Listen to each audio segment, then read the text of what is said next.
Good morning, everyone. Thank you very much. Thanks for coming. I especially want to thank Rosemary, who I rang late last year, and I think we found a number in the white pages and rang, and Rosemary answered. I said, Rosemary, would you like to come to Port Macquarie and give a talk? She said, sure. So Rosemary had an enormous day yesterday. I think she got up at 4 a.m, went to Brisbane, was involved in some work there, flew back to Sydney, and was on the 6:30 flight to get here at 7:30. Anyone here on the 6:30 flight last night? Apparently it was delayed. She got in at about 9:15 after being up at 4 a.m. So she's put in a huge effort to be here with us today. So thank you very much, Rosemary. Now I apologise. This is a talk I tend to give every year because we lure you with big stars like Rosemary Stanton and Rosie King and John Brogden, who we've had in the past. But also we just want to get the message out there because there is a lot of mystery about prostates and prostate cancer. And we also want to try and get the message out to younger men. So we keep trying to change the format to get that across. So for those of you who have sat through this talk before, I do apologise, but I hope it'll refresh some concepts for you. Okay.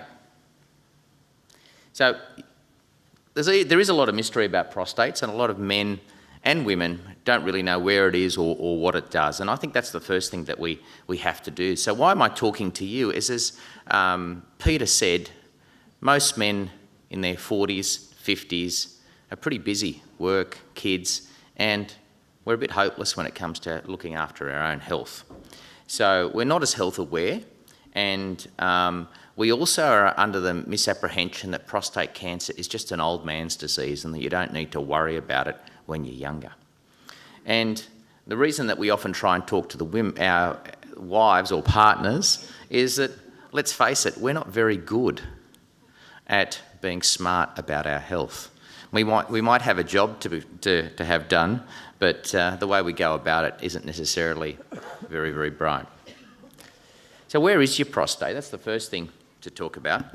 And this is you. Kidneys are up here. They filter the blood, make the urine down these tubes, which runs in behind and burrows through the bladder wall, opening up in the bladder. There's the prostate, the urethra, the penis. If we look at your side on, slice straight down the middle, here you are. There's the bladder. There's that ureter coming down from the kidneys. And there's the prostate there.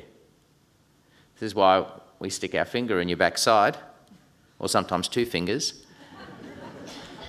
to have a feel of the prostate. And this is where semen comes out, just here. And the prostate mostly makes seminal fluid. That's what it does. There's only a little bit, and that's ejaculation in semen. There's only a very small amount of sperm. Most of it's fluid from the prostate and the seminal vesicle, which comes out about here. So, as I said, what it does is it produces most of the fluid in ejaculation, and it prolongs the life of the sperm. It essentially helps the sperm get to where it's got to go and do what it's got to do. And so it is pretty important. So what happens when we age? And typically what happens is, as Rob described, Rob said, were there any pointers to his diagnosis? Oh, maybe he couldn't pee as well. Well, that wasn't because of Rob's prostate cancer. And that's the thing. It is almost always due to the non-cancerous growth that men get as they age. It's a consequence of ageing, like my hair falling out or getting greyer or whatever.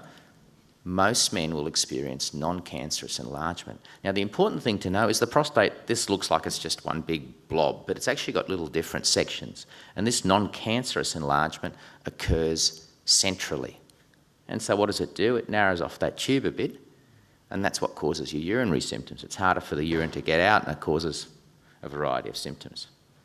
And it's caused by testosterone, so the only way to avoid it is about the age of 20, have something like this done. Sorry, children in the audience. Good thing they've got iPads there. You didn't see that, did you? Okay, excellent, excellent. All right. So what are the symptoms that we talk about? Think about your bladder. It's a reservoir. Not only is it a reservoir, it's a pump. It's got a muscular wall that forces the urine out. So you've got this blockage.